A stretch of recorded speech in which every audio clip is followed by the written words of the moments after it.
So, what was the world like in which you grew up? Okay, so I grew up in the capital city of Ethiopia, which is called Addis Ababa. I grew up there, was born there, raised there, and so basically the neighborhood I lived in was just single family houses with just kids and parents, and we had like a community park thing at the behind our house, which is like where all the neighborhood kids like hanged out, and that was where I remember most of my childhood, is when we were just playing basketball, soccer, and every other type of sport there. And pretty much I would say there are a lot of holidays. So when we have like Ethiopian holidays, usually the neighborhood comes together and we cook a lot of Ethiopian food for everyone, and then we just sit around with our friends. And it's usually at night time. Sometimes it's, well, usually at night we have like kind of like a barbecue, but instead it's Ethiopian food, and we all gather around and just like chat and eat and stuff. It's pretty cool. And sometimes there are like cultural stuff that happens, like, well, it's hard to describe, but kind of, yeah, we just like, dress up in Ethiopian traditional clothing, and kind of just food again and family, and it's just a very family oriented culture. That's how I would describe it. So yeah. How has the community influenced who you are? Okay, so as I said before, the community I grew up in was very much family oriented, and it was also like majority of the Ethiopians are Christians, so it has a lot of like spirituality and basically family oriented culture.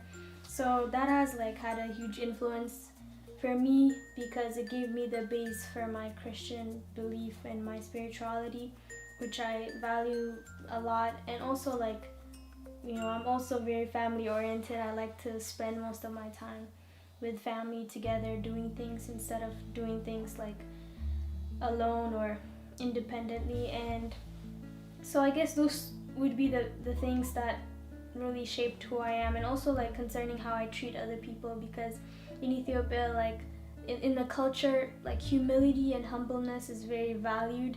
So like if you're humble, like you're a really good person. So and sometimes in America that's not the case. Like, maybe if you're outspoken and stuff, you would be more valued, I don't know. But for Ethiopia it's not really like that. They would consider you like very prideful and stuff. So yeah, so I guess humility and humbleness would be some of the other ways that it has impacted me. And of course like just being proud of being Ethiopian in our culture and our language, and yeah. So What is your family history? okay, so I guess the far back I know is my grandparents, both on my dad and my mom's side.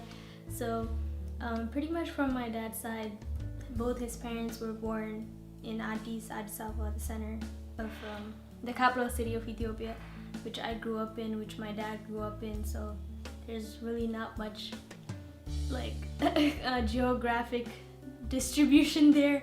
But concerning my mom, her mom, so my grandmother, she was born in a city called Harar in Ethiopia, and she was there, I guess she was raised there by her parents until she was around 16, and then she came to this city to go to school called Akaki, which is in Ethiopia. And then after that she moved to Addis Ababa, Ethiopia, and she got a job there. She was a hostess like in the Ethiopian Airlines. So she worked there for a couple years, for a long, like 7 years or so. And then after that she got married, and she got married to my grandfather, and who was also he was also in the Ethiopian Airlines, and he was a pilot. And he was raised in a place called Shoa. It's called Shoa in Ethiopia, and he was raised there by his parents. And then after that he went to school in Nazareth, Ethiopia, so many places. But after that he went to the Air Force. He served as a pilot in the Ethiopian Airlines for a couple years. And then so they got married, they had kids, they had my mom and her brother. And then so my mom was brought up in Addis Ababa, Ethiopia, and that's where we grew up. And so yeah, that's pretty much it. And they were both Christians, my grandparents, and both on my dad's side too. Who are the greatest heroes, mentors, and inspirations in your life? So I would say two people. So one would be, well, not two people, but two. Okay, so there would be my parents and my host family. So my parents, obviously, those people grew that's where I was raised, and they were there my whole life. So that's pretty much like all my thoughts, my beliefs, my culture, my everything came from my parents. So they would be the most influential people, and like even concerning, giving me an education here in the United States, they had to sacrifice a lot for me to be able to be here. So just everything concerning school and my spirituality and the way I treat other people, everything comes from my parents. So I would say they're the most influential people in my life. And the second people I would say is my host family. So my host family are the family that when I came here from Ethiopia as an international student, I went to a boarding school in Virginia.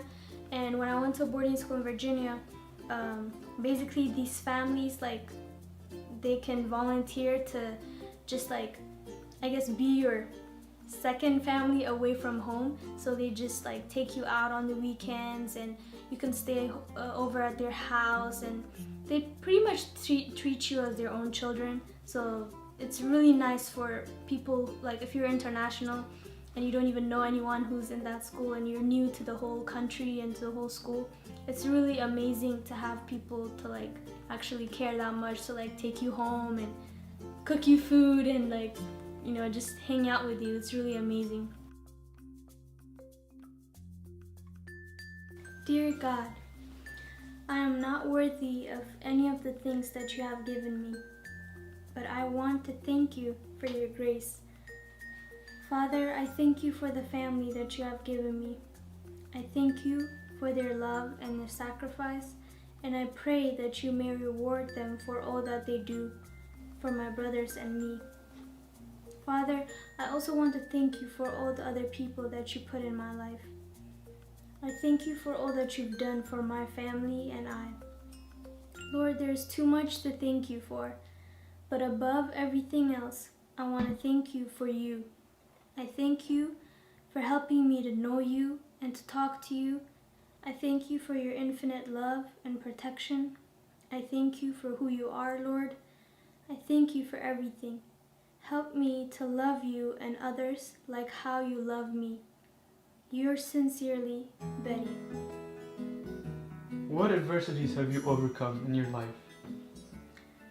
Adversities. So I would say definitely one of the most just really hard situations that we went through, me and my family, is the whole process of becoming permanent residents in the US, which is what we are right now.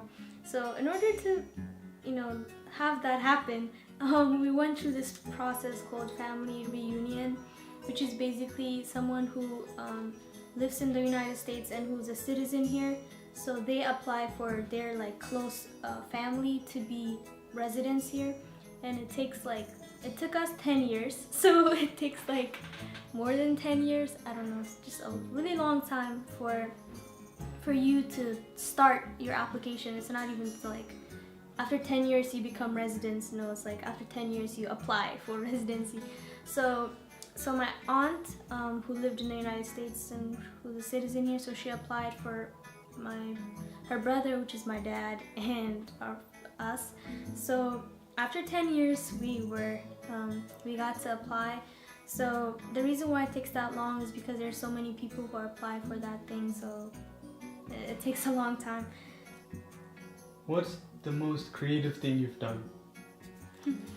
Okay, so I'm not very creative, but I would say, well, this is really silly, but it's not even really creative, but I would say one of the creative things would be to create my own songs on GarageBand, which is big of a deal, but for me it was because I have never done that before, so it was like amazing because I just came up with this like, you know, I just like searched some instrumental like background music, and then I just like made up my own lyrics, just freestyle, pretty much freestyle singing, and then just came out really cool. Like it just sounded so cool, and like, so I don't know, that was just really cool and fun to do and just kind of creative.